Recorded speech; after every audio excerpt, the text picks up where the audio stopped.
podcast reviews structures in the eye.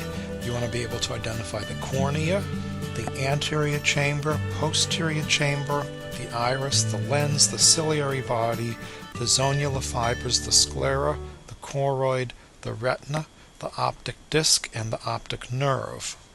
In this diagram, you can see the cornea, be able to identify the corneal epithelium, which is labeled, Bowman's membrane, the stroma, Descemet's membrane, which is labeled, and the corneal endothelium. Think about properties of the corneal stroma and what those properties are in relationship to its transparency.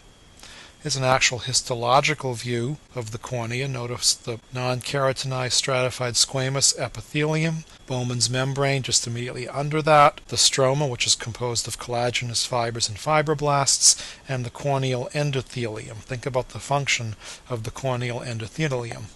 Diagram in the anterior portion of the eye so that you can identify the lens epithelium, iridial retina, the lens fibers, the iris, posterior iridial epithelium, the sphincter pupillae, ciliary processes, ciliary muscle, canal of Schlemm, and cornea. Think about what the route of flow of aqueous humor would be.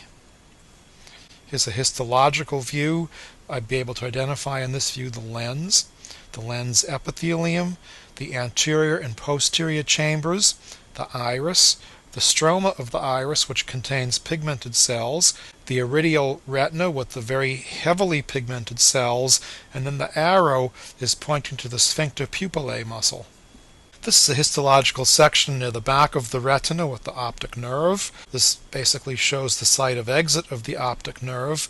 You can observe that the retina and the choroid layer are interrupted as unmyelinated nerve fibers of the optic nerve pass through a sieve-like region of the sclera, which is known as the lamina cabrosa. Observe that beyond the lamina cabrosa, the optic nerve increases quite a bit in diameter as the fibers become myelinated. Note that the choroid and sclera become continuous with the pia mater that invests the optic nerve at this level. Here's a diagram of the 10 layers of the retina. You should be able to identify these layers in a histological section. And here is a histological section. You can identify blood vessels and melanin pigment in the choroid layer. And in the retina, you should be able to identify the pigment epithelium, the photoreceptor layer, which contains both rods and cones, be able to ID the outer limiting membrane, the outer nuclear layer, outer plexiform layer, the inner nuclear layer, the inner plexiform layer, the ganglion cell layer, the layer of the optic nerve fibers, and the inner limiting membrane. You should be able to name the various cells found in the inner and outer nuclear layers.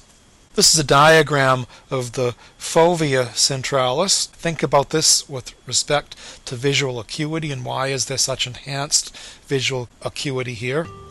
And then finally, the last slide is the ora serrata. This is the most anterior edge of the neural retina. As shown in this histological image, the retina thins out quite a bit here, but several layers can still be identified. For example, you can ID the pigment epithelium, the photoreceptor layer, the inner and outer nuclear layers, the ganglion cell layer, and the layer of the optic nerve fibers.